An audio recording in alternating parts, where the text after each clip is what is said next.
1989 was a very seminal year. It began for me in January when my daughter was born on the other side of the world in South Korea. The anticipation of her arrival that spring inspired the completion of my doctoral dissertation.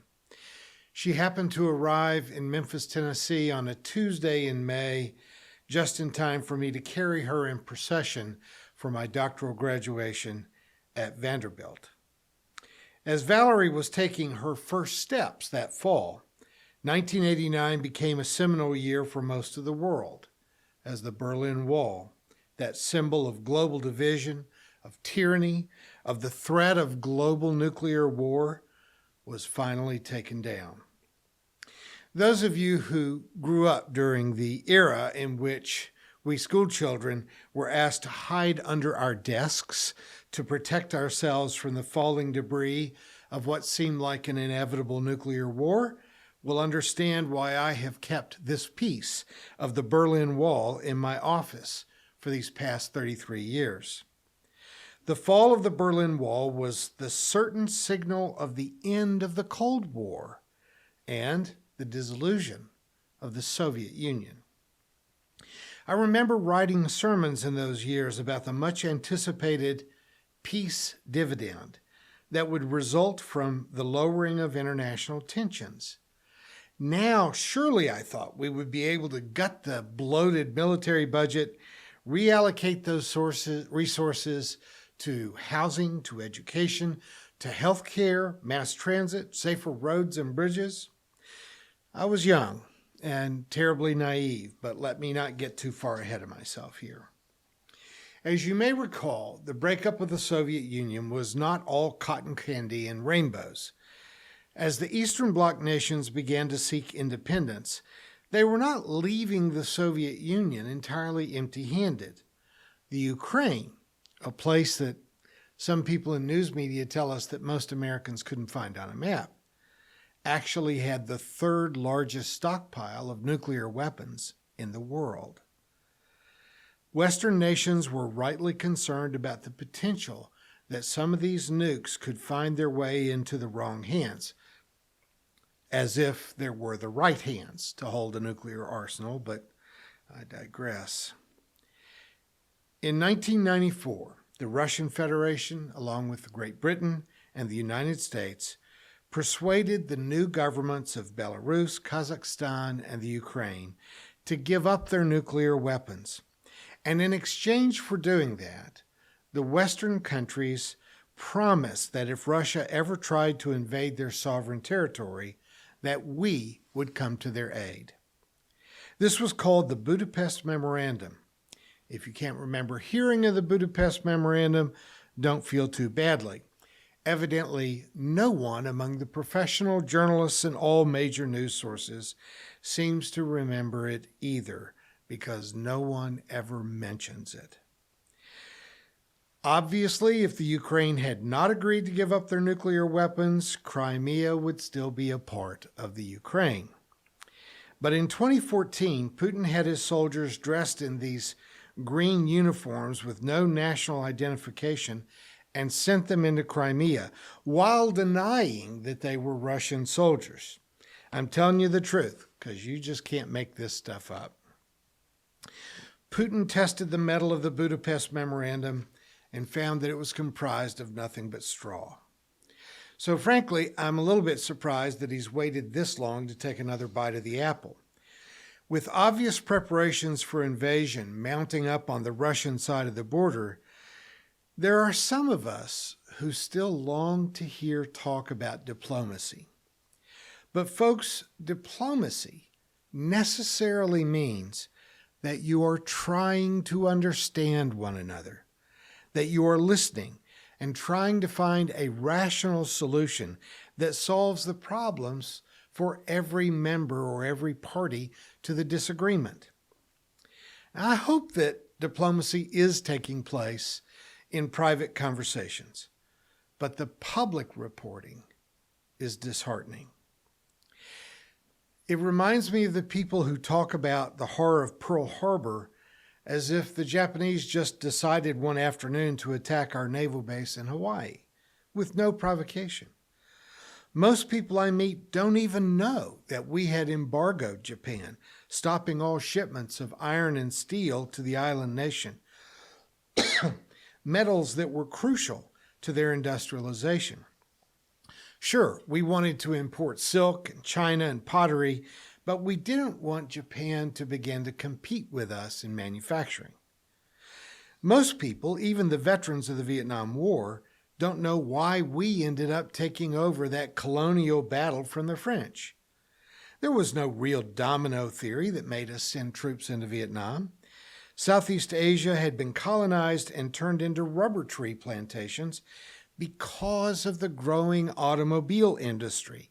They needed rubber to make tires.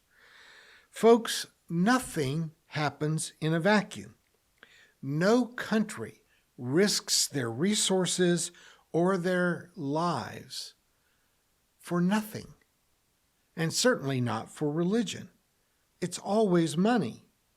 Maybe the Crusades could be argued to have a religious cause, but if you scratch the surface, there may have been any number of brainwashed people who went to fight in the Crusades because of religion, but trust me, their monarchs didn't send them to fight for Jesus. Jesus, if you think about it, doesn't need soldiers. As soon as we learned how to make tires without so much rubber in them, and the supply was no longer an issue, we never talked about the domino theory again.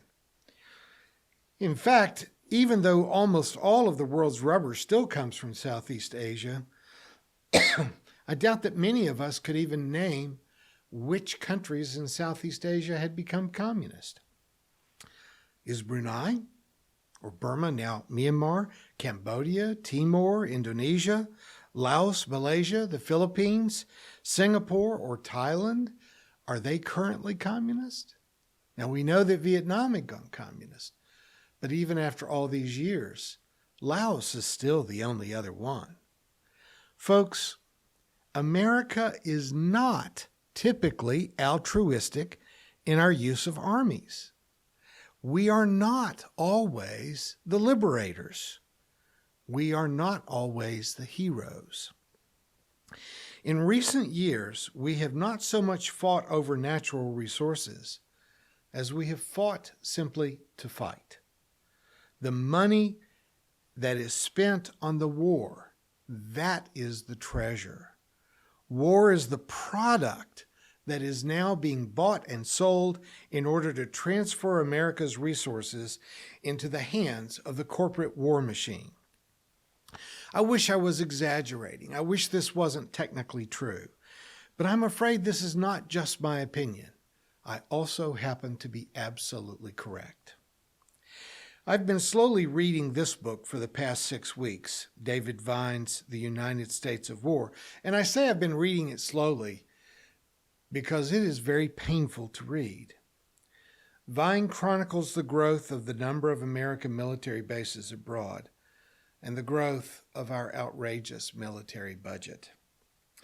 Not counting the number of military bases we have on our own land, give it a guess.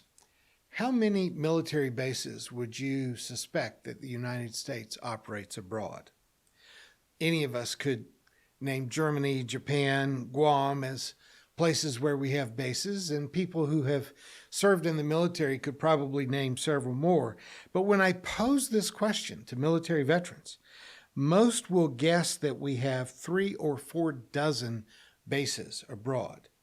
The correct answer, as of today, is 850, most of which serve no purpose in keeping peace or preventing war. Most are placed strategically to safeguard our corporations' access to natural resources, largely crude oil. Half of America's discretionary budget is dedicated to military expenditures. Why do other Western nations have tuition-free higher education? Why do they have universal health care? Why do they have more admirable mass transit systems than we do? The answer is simple. They do not have 850 military bases to pay for. Our military budget is larger than the next 10 nations added together, and 8 of those are our allies. Our defense budget is, in a word, indefensible.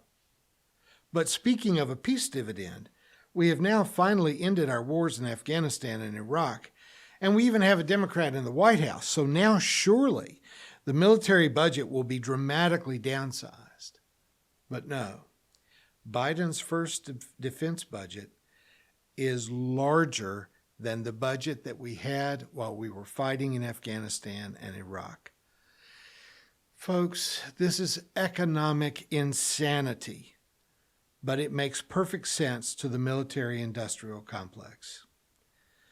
But as we turn to this present crisis, with Russia amassing troops on their border with Ukraine, do you know anything about the backstory there? Like our embargo of iron and steel being sent to Japan, or the demands of the automobile industry for rubber out of Vietnam, we should ask ourselves, why is Putin demanding that the Ukraine not be allowed to join NATO? Even at my estimable age, I can barely remember the Cuban Missile Crisis, when the Soviet Union planned to put nuclear weapons on a base in Cuba, just 234 miles from Miami. We were ready to go to war to prevent this. We very nearly went to war to prevent the placement of nukes in Cuba. There was no way that we would allow the Soviet Union to place arms that close to our country. But do you know where NATO has nuclear weapons that are pointed at Russia? They're in Italy. They're in the Netherlands. They're in Turkey. They're in Belgium and in Germany. You could say that we have Russia totally surrounded with military bases that are nuclear armed, but China won't let us build a base on Russia's eastern border. So we've only got Russia hemmed in on 3 sides. Key to Russia's concern about the Ukraine is that when the Soviet Union was falling apart, Russia was given promises from the West that we would not try to militarize the Eastern Bloc countries, that we would not move NATO forces and armaments closer to Russia's border. If we did, that would be a military provocation, wouldn't it? It would rob Russia of security, setting the stage for future military invasions, which is how we have gotten here. The diplomatic offer that Russia has made to turn back from invading Ukraine is for us to give them assurances that the Ukraine will not be allowed to join NATO, an assurance that we gave them 30 years ago. But now we are telling Russia that this is a non-starter and that the Ukraine can join NATO if they want to, which, as I understand this global game of risk, makes the Russian invasion of Ukraine almost inevitable. You've heard me say this before. If all you have is a hammer, the whole world looks like a nail. We are so invested in military might that it becomes inevitable that we will use it. No arms race ever preserves the peace. Even though we say we are seeking peace through strength, look at how that is now working out for Ukraine. Our powerful defensive posture in Europe could possibly cost that nation its freedom. This is wrong-headed. This is stupid on an unimaginable level. And we could do so much better. Folks, I realize that I'm just a dumb country preacher down in the Ozarks, and I'm talking about things that are way above my pay grade right now. But I do know this. As much as I don't like guns and security cameras, if my next-door neighbor started setting up spying technology and missiles in his front and backyard aimed at my house, there would be some countermeasures taken. And if diplomacy fails, you can probably follow that line of reasoning to its necessary conclusion. Since World War II, we have encircled the entire globe with military installations, all under the guise of a defensive posture. But no other country in the history of the world has done this at such an empire-building scale. It is virtually impossible to invest heavily in military hardware and armies and to not use them, even if we gaslight every other nation into believing that in spite of our provocations, they are somehow the bad guys. Now, I'm leaving later this week to spend a couple of weeks with my scuba buddies in Central America. We're going to an island where I've never been before, the Roatan, just off the coast of Honduras. But without having ever seen it, I can bet right now that the best grocery store on the island is Chinese.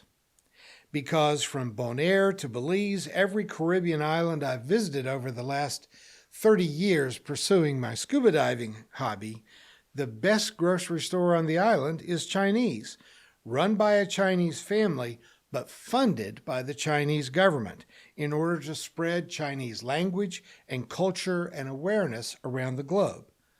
Grocery stores, not military bases, grocery stores. 80 years ago, Americans were afraid that Germany might invade our East Coast and that Japan would invade our West Coast. But there are no Japanese naval installations in California or German air bases in South Carolina. There are, however, Japanese automobile plants in 11 different states. And German car makers employ 50,000 Americans in South Carolina making cars that are better and cheaper than American cars, while Detroit falls into decay. Can you imagine how the world might be different if we closed a few hundred military bases, moved that labor and money back into our idle manufacturing plants, and began to build electric cars, high-speed railroads, solar panels, and wind turbines, sort of like they are doing in every other developed Western country, while we continue to impoverish our entire nation on foolish and unnecessary military spending. But of course, the real issue here is not about economics. We have tracked human history, often citing simply the advancement in our weapons. The Stone Age, the Bronze Age, the Iron Age, each making the ascension of superior weapons that allowed one tribe or culture to dominate their neighbors. In the modern era, the inventor of dynamite, Alfred Nobel, who left his entire fortune to establish the famous Nobel Prizes, thought that dynamite would make warfare unthinkable because of its potential for mass killing with explosives. But he underestimated the human capacity for accepting violence. About the same time, Richard Gatling invented the Gatling gun, which he thought would make warfare unthinkable because you could use it to kill so many people so fast. He thought his invention would end the Civil War, but it simply increased the casualty count. In the 20th century, Albert Einstein is credited with being the genius who made the atomic bomb possible, and he deeply regretted his part in that project, saying that if he had only known that the Germans were not going to succeed in developing an atomic weapon, he never would have lifted a finger. He added, "If I had only known, I would have become a watchmaker." Now, I titled this sermon, War is Inconceivable, but maybe I should have titled it, War Should Be Inconceivable. Because no matter how deadly it becomes, someone seems to be able to conceive of it. Vladimir Putin, Dick Cheney, but Barack Obama too, Harry Truman, and Missouri's junior Senator Josh Hawley. For more than 2,000 years, old men have quoted Horace to new generations of young soldiers. Dulce et decorum est pro patria moria. It is sweet and fitting to die for the homeland. After the carnage and horror of chemical warfare used in World War I, the modern poet Wilfred Owen suggested that if only you could actually see young men choking and dying in the trenches, you would never tell that old lie again. Dulce et decorum est pro patria mori. Because it isn't sweet. It isn't fitting. It isn't right. It's inconceivable. It is not honorable to die in war. War is a nightmare from which we are waiting for the world to wake up. Owen writes, if in some smothering dreams you too could pace behind the wagon we flung him in and watch the white eyes writhing in his face, his hanging face like a devil's, sick of sin. If you could hear at every jolt the blood come gurgling from the froth-corrupted lungs, obscene as cancer, bitter as the cut of vile, incurable sores on innocent tongues. My friend, you would not tell with such high zest to children ardent for some desperate glory the old lie, dulce et decorum est pro patria mori. It is time, isn't it, to stop lying about war, to stop with this facade of thank you for your service, and to start telling the truth about warfare. Some commentators have said that it's impossible to conceive of a ground war in Europe in which one nation seeks to occupy and take another. And I don't know why Russia or Europe is viewed as being somehow different from the invasions that are taking place in other parts of the world. How is Russia invading Ukraine different than America invading Iraq? That war should have been inconceivable too. The larger truth, men and women, is that we must stop marking human progress by the invention of superior weapons and stop trying to measure our planet's success by the holding of power and wealth in the hands of a few. We've got to begin to measure the advances of human and civilization by our planet-saving innovations in renewable energy, the development of an economy that redistributes wealth in a way that brings an end to poverty, that spends the world's resources on healthcare, on housing, on education, on clean water, on nutrition, and on peace. I don't know if Russia is going to invade and occupy another large portion of the Ukraine this week, but I know this. Until we change our priorities, until we start building hospitals, universities, train stations, wind farms, and grocery stores instead of military bases, someone is always going to be invading someone else. And that is a madness that must stop. Thank you for watching our videos. We are entirely dependent on the donations of our listeners and members. We hope that you find this content to be important enough to help us to keep offering these videos to the public at no charge by becoming a regular contributor. Please click on the donate button on our website at www.spfccc.org. Thank you for your support of progressive religious programming.